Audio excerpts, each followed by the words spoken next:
जब भी बिहार के सिल्क की बात होती है तो दिमाग में कौन सा नाम आता है? भागलपुर, है ना? लेकिन क्या हो अगर मैं कहूं कि इस मशहूर सिल्क की कहानी की असली जड़ें कहीं और हैं? आज हम एक ऐसे ही सफर पर निकलने वाले हैं, बांका की ओर। एक ऐसी जगह जो सिर्फ एक जिला नहीं बल्कि अपने आप में एक पूरी विरासत समेटे हुए है। तो सवाल वही है, बिहार का सिल्क सेंटर कौन सा है? ज्यादातर लोगों का जवाब होगा भागलपुर। और हाँ, ये जवाब गलत भी नहीं है, लेकिन ये कहानी का सिर्फ कह सकते हैं आधा हिस्सा है। क्योंकि भागलपुरी सिल्क की जो चमक है ना, वो जिस धागे से आती है, वो धागा तैयार होता है बांका में। तो चलिए इसी जगह को थोड़ा और करीब से जानते हैं। सवाल ये है कि आखिर ये बांका है कहाँ और इसकी पहचान क्या है? इसका जवाब हमें मिलता है बिहार के दक्षिण पूर्व हिस्से में, ठीक झारखंड की सीमा से सटा हुआ।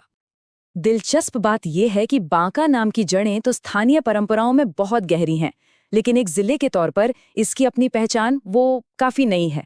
असल में इसे 1991 में ही भागलपुर से अलग करके एक जिला बनाया गया था।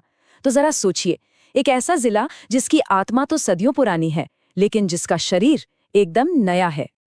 लेकिन ये जो नई पहचान है ना, ये पूरी कहानी नहीं है। बांका को अगर सही मायनों में समझना है तो हमें वक्त में थोड़ा सा पीछे चलना होगा। देखते हैं इसके अतीत में क्या क्या राज छिपे हुए हैं। देखिए, बांका की कहानी में ना दो बहुत अहम मोड़ हैं।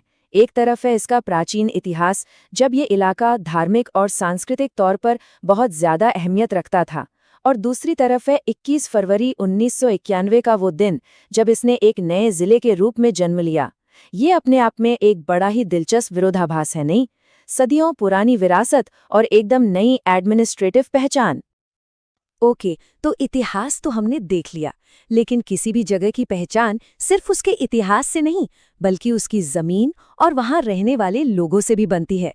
तो चलिए अब देखते हैं कि बांका का भूगोल कैसा है और कौन लोग हैं जो इसे अपना घर कहते हैं। बांका का जो नज़ारा है वो काफी मिला जुला और दिलचस्प है। अगर आप दक्षिण पश्चिम की तरफ देखेंगे तो जमीन ऊंची उठती जाती है और उत्तर पूर्व में दूर दूर तक फैले हुए मैदान हैं, और इन्हीं मैदानों को सींचती है चंदन नदी, जो यहाँ की खेती के लिए समझ लीजिए लाइफलाइन है। लेकिन असल में यहाँ जिंदगी की लय तय करता है आसमान, क्योंकि यहाँ की पूरी खेती मॉनसून पर ही निर्भर है। और इस जमीन पर रहने वाले लोगों की बात करें तो 2011 की जनगणना के मुताबिक यहाँ की आबादी थी करीब 20.3 लाख। सोचकर देखिए, ये लगभग किसी बड़े शहर की आबादी के बराबर है, और ये पूरी आबादी इस ग्रामीण इलाके में बसी हुई है। और ये जो आंकड़ा है ना, ये बांका के बारे में एक बहुत ही बुनियादी और ज़रूरी बात बताता है। यहाँ की करीब 97% आबादी गांव में रहती है, शहरी आबादी महज 3.5%। तो मतलब बिल्कुल साफ है, अगर बांका को समझना है तो इसके गांव की जिंदगी को समझना होगा। अच्छा, तो फिर सवाल ये उठता है कि इतनी बड़ी ग्रामीण आबादी की रोजी रोटी आखिर चलती कैसे है? चलिए इसका जवाब ढूंढने के लिए बांका की अर्थव्यवस्था में थोड़ा और गहरा उतरते हैं। बांका की इकोनॉमी की कह सकते हैं दो धड़कनें हैं। एक तरफ है खेती, जो इसकी बिल्कुल बुनियाद है। धान, गेहूं, दालें, ये सब यहाँ की रोजमर्रा की जिंदगी का आधार हैं।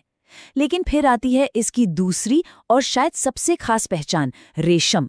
कतोरिया का इलाका वो जगह है जहां से रेशम के वो कुकून आते हैं जो आगे चलकर भागलपुर की मशहूर सिल्क इंडस्ट्री की जान बनते हैं। तो ये कहना गलत नहीं होगा कि अगर खेती बांका का दिल है तो रेशम उसकी आत्मा है। तो हमने बांका का अतीत देख लिया, उसका आज भी देख लिया, लेकिन सवाल है इसका भविष्य कैसा होगा। चलिए अब जरा आगे की तरफ देखते हैं कि इसके सामने कौन सी चुनौतियां हैं और कौन से मौके इसके दरवाजे पर दस्तक दे रहे हैं। बांका का भविष्य ना एक तरह से एक तराजू पर टिका हुआ है। एक पड़ले में है चुनौतियां, जैसे कि ग्रामीण गरीबी और हेल्थ और हायर एजुकेशन जैसी बुनियादी सुविधाओं की कमी, लेकिन दूसरे पड़ले में उम्मीद की किरणें भी हैं, जैसे रेशम और हैंडलूम को प्रमोट करना, खेती से जुड़े छोटे छोटे उद्योग लगाना और यहाँ के धार्मिक और सांस्कृतिक टूरिज्म को डेवलप करना। ये वो रास्ते हैं जो बांका के लिए एक सुनहरा भविष्य लिख सकते हैं। तो घूम फिर कर हम वापस उसी सवाल पर आ जाते हैं, क्या रेशम के ये नाजुक से धागे बांका का एक मजबूत भविष्य बुन सकते हैं?